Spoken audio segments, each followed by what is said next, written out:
As it's the beginning of the year, a lot of people are starting to make resolutions about their money. But unfortunately, the stats show that most people aren't actually going to follow through. But if you follow the steps that I'm going to lay out in this video, it doesn't matter what time of year it is. You don't even have to make a resolution. You'll be able to actually start to live the financial life that you want to. If we're just meeting, my name is Anthony, and I want you to be smart with your money so that you can create a fulfilling and authentic life plan that actually works for you. And I know that your situation isn't exactly like mine, but if you're watching this video, we probably have some things in common. So I'm not going to tell you what to do with your money, but actually help you to think through it yourself so that you can create a plan that actually works. Because if you're anything like me, if someone just tells you what to do, you're probably not going to have a lot of buy-in. So let's make this the time that you actually help to create a system yourself so that it will actually work. Once you're done with this video, you should have a general plan to fulfill your life's goals and dreams with your money. Obviously, we're not going to hit every single aspect that comes along, but you'll have a general 30,000 foot view of what you need to do and a plan to actually start doing it. Now, the first thing that you're going to need to do is actually figure out where you are right now. And if this is the first time that you're actually starting to think about your money, it might seem a little overwhelming. But in order to get started, there's actually only 3 things that you need to figure out for yourself. And you're going to want to write these 3 things down as well as some of the other steps that we're going to be going through. So if you want to grab a piece of paper or your phone's notes app, that might not be a bad idea. Now, the first thing that you need to figure out if you're finding your baseline for the first time is actually your income. Now, this is your net income, the amount of money that you actually have access to.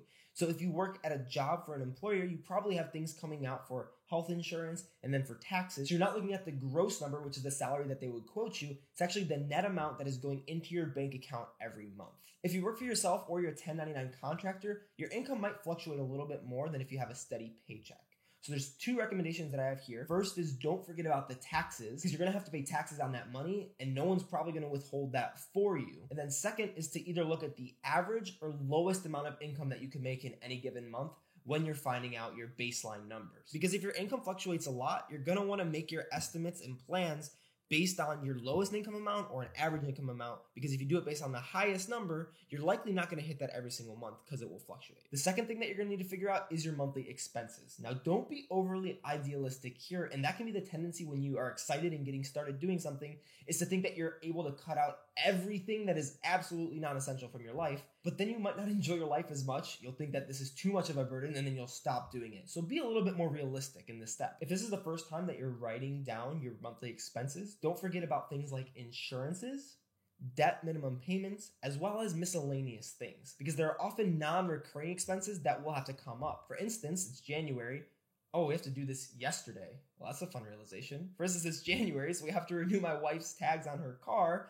Obviously, I forgot to do that. But the first time that we had to renew tags, we forgot to budget it. But because we had a $50 miscellaneous category within our monthly expenses that we had budgeted for, we didn't have to worry about it because that money was there. But one other really important thing to look at when you're looking at your expenses is to not be overly fixated on getting it 100% perfect. You're likely going to be making mistakes as you're learning what your budget is for the first few months because, like anything, it's a learning process. Don't worry if you have to adjust any categories or if you forgot about any expenses in your initial budget, because you'll be able to adjust that and adapt as the months continue to come along. Don't worry if you forgot about a category or if you budgeted too much for something. You're going to adapt every single month as you look at your budget, and you're probably going to continue to adapt for the first 3 to 6 to 12 months of doing this, and that's perfectly okay. Give yourself grace. You're learning a new skill, but don't let that be an excuse to just go out and buy more things or add things to your budget that are unnecessary. You're smart. You know what you actually need. And then finally, as you're figuring out your baseline, you're going to want to figure out your debt situation. And there are 4 things that you need to write down for every single debt that you have, and this is really important. The first is who the creditor is, so whether that's a bank or a school or anybody else.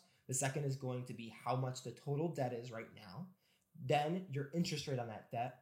And finally, your minimum payments. Now, we're going to come back to this at a later step, but it's really important to write that down so that you know where you are. And now you'll know how much income you have coming in, how much your expenses are, what the difference is between those, and that's going to be the money that you're able to use to pay off debt, to save, and to invest. And then you're going to know what your debts are. Now, once you have all of that written down, either in notes or on a piece of paper, let's take a little bit of a break from that if you want to make sure that this stays sustainable for a long term.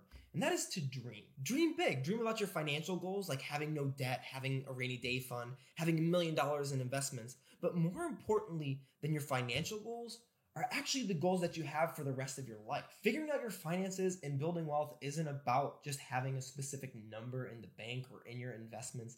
It's about creating the life that you want, the freedom that you want in your life so that you can provide better for your family, your community, the world. And that's what you want to really think through and dream big about with your finances. Don't be tempted to regurgitate exactly what other people would say or what you think they would say, like having a luxury car, a really big house, going on really expensive vacations.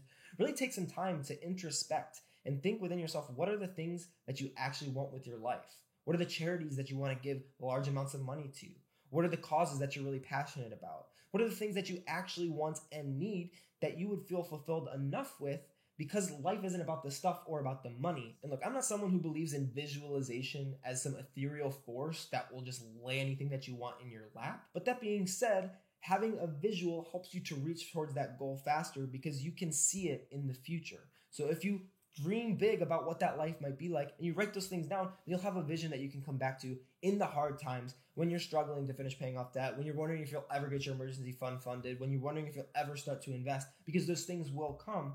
And having the motivation of seeing that life that you want and seeing it become more and more attainable is going to be really valuable for you. And beyond this just being a motivating factor for you, and more pertinent to this conversation, is that actually when you have this dream of what your life is going to look like, you can reverse engineer it to see how much wealth you actually have to build. You won't just be like, I need to become a millionaire, because that might be too little money, but it also might be too much. So knowing exactly how much you need will help you to figure out how to create the life that you want to now as well as in the future, so both can be intentional rather than just going through the motions or what someone else thinks you should do. So actually take the time to dream about what you want. Be as bold as you want to. Because one of the things that I've learned over these past 3 years as I've been doing this is that when I dream about these things, there are 3 outcomes. Looking back now, I've either already achieved it, I've become so much closer to achieving it that even my crazy dreams seem really accessible for me with whatever time frame I put on them. Or third, I've realized that that's not actually my dream or something that I want, and it's changed. And the third part of this process is to actually create the plan to achieve these dreams and goals that you have. And since I don't know the exact details of your life or the exact details of the dreams that you just laid out for yourself, I'm not going to be dogmatic like a lot of financial people would be and say you need this much money saved and you need to have this percentage of your income. It's all going to be dependent on you. So I'm just going to share what are good rules of thumb that follow good mathematical principles that you can use and adapt in your own life to create the plan that you'll actually execute upon, because it's your plan. And even though I don't know your exact dreams or goals, they probably fall into 2 different categories, and that is freedom and security. In order to get those 2 things so that you don't have to be accountable to anybody with your money and you don't have to worry much about it, you're going to need savings, no purposeless debt, and investments. So let's make a plan together that will help you achieve the correct amount in each of those categories faster than you ever thought possible. Now, even though all these 3 things are important, there is a general order that you should go about doing them so that you have the correct balance of freedom and security in your life while you are going through the process until you're just able to invest a lot of money down the road. And just like most things in life, it's not black and white, and there is some overlap, but we'll go over that well enough that you should be able to figure out what's the best decision for you. So the first thing that we're going to need to talk about is savings, and that's going to be in the form of an emergency fund or rainy day fund. And there are really 2 stages to your savings, and that is during debt payoff and after. While you're paying off debt, specifically credit card debt, it actually makes more financial sense to put more money to paying off debt rather than putting money into a savings account. But that can also be scary. So having anywhere from $1,000 to 1 month's worth of expenses is going to be probably the sweet spot for before you finish paying off your debt, even before you start paying off your debt. And just to give you an example, my wife and I paid off around $20,000 in debt. And before we did that, we saved $1,000 in an emergency fund. Luckily, when you're in this process of saving, paying off debt, and looking towards investing, your income is likely more than your expenses. So if something does come up, you might be able to cash flow it, which means paying between that gap of your income and expenses for whatever that is without having to dive into your emergency savings. That's exactly what happened with us. We had a couple of small things come up, and so we were able to just pay that through our monthly budgeting rather than having to dip into that $1,000 emergency fund. But having that $1,000 just stored away, especially if you've never had intentionally saved money like we really hadn't, it really gives you a lot of peace of mind. But that was also good for us because our incomes were relatively stable and we didn't have any kids. So your family situation, your own comfort level might be the difference between you saving 1 month's worth of expenses or $1,000 or maybe even more if you'd prefer. After you're done paying off your debt, you're going to want to actually increase that savings account to a number that's right for you. And this is actually where I disagree with a lot of the major money gurus out there. It seems that the rule of thumb for these money experts is to have anywhere from 3 months to 12 months worth of expenses saved in a separate emergency fund in cash. but the sweet spot seems to be right around 6 months worth of expenses. But honestly, I think that's a little overkill, especially if you're young like me, have a long time horizon, not a lot of expenses, and not a lot of responsibilities like kids. Personally, our essential expenses are around $3,000 per month, and right now we only have $8,100 in an emergency fund. So we're not being very smart based on conventional money wisdom. We used to have around $9,000 in our emergency fund, and that was more than good enough. We had our 3 months of expenses, and I thought that was a good number, and I still don't think that that's bad. But then I started actually thinking through what potential emergency situations could be for us. Because I think that going into unnecessary debt is stupid. We don't have really expensive cars. We also don't own a house, so we don't have to worry about repairs. We also don't have any kids. Now, all of those things would likely increase our emergency fund number. But when I started thinking about what our actual expenses could be, to actually replace completely one of our cars would be max around $3,000 to $4,000 because of what we have right now. If we had serious medical expenses, our maximum out of pocket for our medical expenses would be around $5,000 per year. And since we rent, we don't need to worry about major repairs because our apartment company will do that for us. And if we owned a house, I would have a separate maintenance fund for that anyways. So that being said, it seems that the biggest expense that we could come up with in 1 year would be around $5,000. I also don't know anybody who's in a similar life situation to me who's had to come up with more than $5,000 for emergency expenses unless they wrecked a car that they over leveraged themselves on and didn't have enough gap insurance. So thinking through that and having an extra $3,000 hedge, having our $8,100 right now is more than comfortable for me, even though it's less than what most other people would say is a good idea. And so that being said, I don't think that the blanket saving 6 months worth of your expenses before you start investing is a good idea for people our age specifically, because it might keep you from investing, which will cost you a lot of gains down the road, especially if you don't have any major expenses that you have to come up against. If we follow that conventional wisdom, we would need to save $10,000 more in our emergency funds, which means that we wouldn't have that money invested, it would just be sitting in cash. If instead we had invested that money in 5 years when we might come up with situations when we have a kid or something and we would need it, that money will be worth over $14,000. And in 35 years, if we never need to use it, that money will be worth over $147,000 because we invested it rather than saving it right now. But all that to say, 6 months is a good, safe number if you don't want to think about it at all and you want more comfort. But this is going to depend on your family situation, your own comfort level, as well as the diversity of your income streams.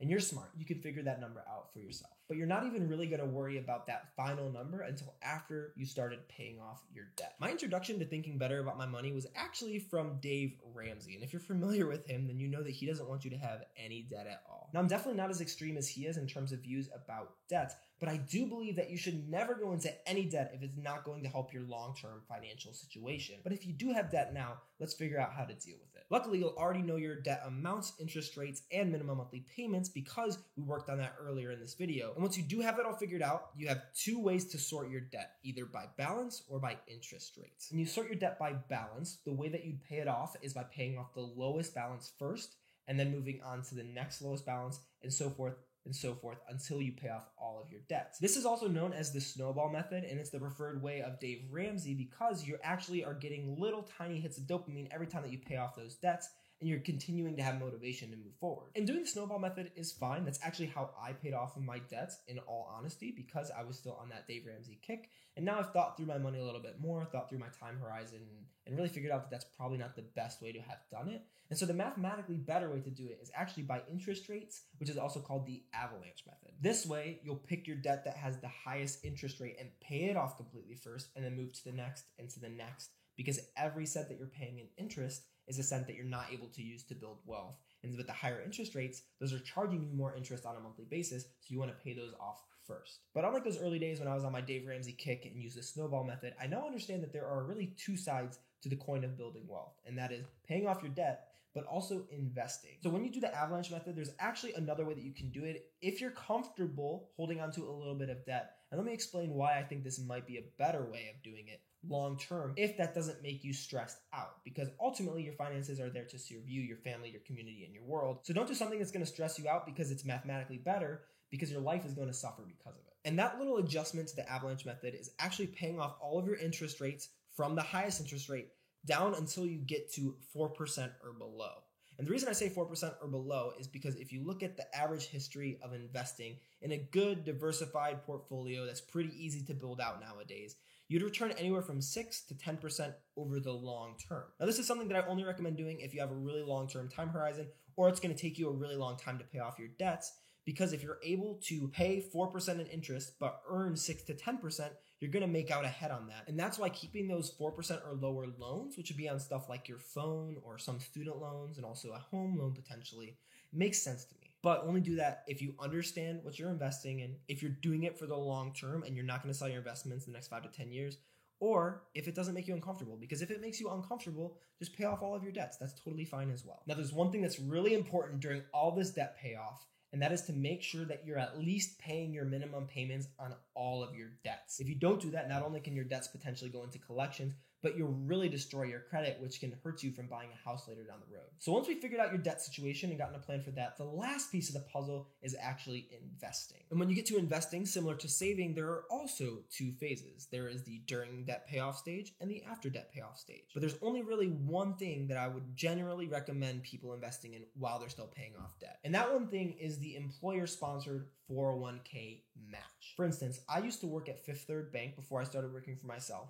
And at Fifth Third, they matched 7% of my salary if I contributed 6% of my salary. So that was an immediate 116% return. Now, that's not anything that you can find anywhere else, which is why I recommend doing that, especially if you're young, because that's going to really reap benefits long-term down the roads through compounding. But one really important fact about that match is that it was 100% vested, which means I owned everything that they gave me immediately. While I was paying off my debt, I actually worked for a different company, Enterprise Rent-A-Car, and they had a 3% 401k match. However, their match was on a vesting schedule. So I'd have to wait 6 years to get 100% of what they gave me, and I'd have to wait 2 years to get any of it at all. So following this process, I was investing up to the match, but when I realized that it was on the investment schedule, I actually stopped investing because I didn't think I was going to be there for 2 years, and I would rather use that money towards paying off debt. So if your company has a 401k match that will vest for you during the time that you work there, definitely invest in that. Otherwise, just pay off your debt. And once you're done paying off your debt, let's talk about what you do then. After you pay off all of your debt, you're going to want to put all that money that you're putting towards paying off debt into investments. And I know that there's a balance between living your life now and investing for your future. And especially if you're young, you think that you have to spend all their money now, but really think about the things that you enjoy most. And most of them aren't actually spending money. So make sure that you at least save so that you can live that dream life that you want to in perpetuity down the road. But that's a whole other topic for a different video that I really can't get into right now. But for the sake of argument, put as much money as you possibly can into investments. But where exactly should you put that money? And because I don't want to make this video an hour and a half long and explain that topic, as well as where to put your money in immense detail, as well as what you should invest in, those will all be separate videos that I'll try to link here when I post them. But for simplicity's sake, this is the order that you should be investing when you're able to invest. Now, the first place that you should invest is in a 401k or 403b up to the company match. If you have a Roth option for these, that's probably going to be best, but you want to invest at least up to the match because of the reasons that I talked about earlier. The second place that you're going to want to invest in is a Roth IRA or traditional IRA if you can't invest in a Roth IRA because you make too much money. But an IRA is an individual retirement account, which is better than a 401k, I believe, because normally there's less fees and you have way more options in terms of what you can invest in. The third place to invest is in an HSA, which is a health savings account. Now, you can only get one of those if you have a high deductible health insurance plan, and sometimes your employer will actually give you some money to go into your HSA every year. Some people say that you should put this before the Roth IRA, but I say if you have it, put it after, and that's just personally because I don't have one. I potentially had the option to get one. I just don't know as much about it. So for me, the Roth IRA is the better option, and that might be the case for you, but you can definitely look in and weigh the options between Roth IRA and HSA. The fourth place that you should invest in is your 401k up to the max. And that way you have maxed out the 401k match, your Roth IRA, your HSA, if you have the ability to have one, as well as your 401k, which again should be Roth if you can. And then the last place that you should invest is a taxable brokerage account. And the reason that I put those types of accounts in that order is because of the tax benefits that they give you. And if you're wondering where to open them, places like Fidelity, Vanguard, and Charles Schwab are all great because they're called discount brokerages, which means that they charge very little fees, if any at all, and you have access to a lot of great index funds. Speaking of, that's what you should probably be investing in, which is either target date index funds or a mix between a total market index fund and an international index fund. What you're investing in is going to be something that is dependent on you and your comfort level, as well as a lot more research that you should do yourself. But if you want to be really basic about it, a target date index fund, which you can look up between any of these different brokerages, is probably going to be the best option for you. Now, full disclosure, I am not affiliated with any of these companies. I do use Fidelity myself, but I'll link to all of them down in the description below if you want to start opening up a Roth IRA. And I'm really breezing through what should be a couple different videos worth of topics, but just to give you one last piece of advice when you're looking at investments is to look at the fees. And if you're wondering what a good fee percentage is, it's anything 0.3% or below as a total expense ratio. Also, watch out for any funds that have a load, which just means that you're paying a percentage in order to buy the fund up front. Normally those loads are 5 to 6%, and that money just gets detracted from your balance. So instead of investing $100 into that fund, you'll actually invest $94. So you already need it to go up like 7 or 8% just to get your money back on the fees. And those funds don't normally perform better than any of the cheaper funds. And in fact, Fidelity has some funds that have 0 expense ratio, which I'm actually invested in right now. Anything that is like a total stock market index fund or a target date index fund will have exposure to hundreds of stocks across a multitude of different categories. So that'll give you a lot of diversification, which will lessen your risk, which is definitely a good thing. But that is a big topic for a couple other videos. Now, if you're thinking all this is great, but I've struggled making a budget before and I've never quite nailed down exactly how to do it, I made this video right here exactly for you about how I've created a system that helps me to budget and track my expenses without hating my life. And if you do this, I promise you that you'll look back on yourself in the next 5, 10, or 20 years even, and be living the dream life that you've already dreamt about, if not way better. You'll know exactly what you want with your money, and you'll have the know-how and the money in order to do it. Like I said, if you need help with that budget, click this video right here. Otherwise, I thank you so much for trusting me with your time today. Stay smart.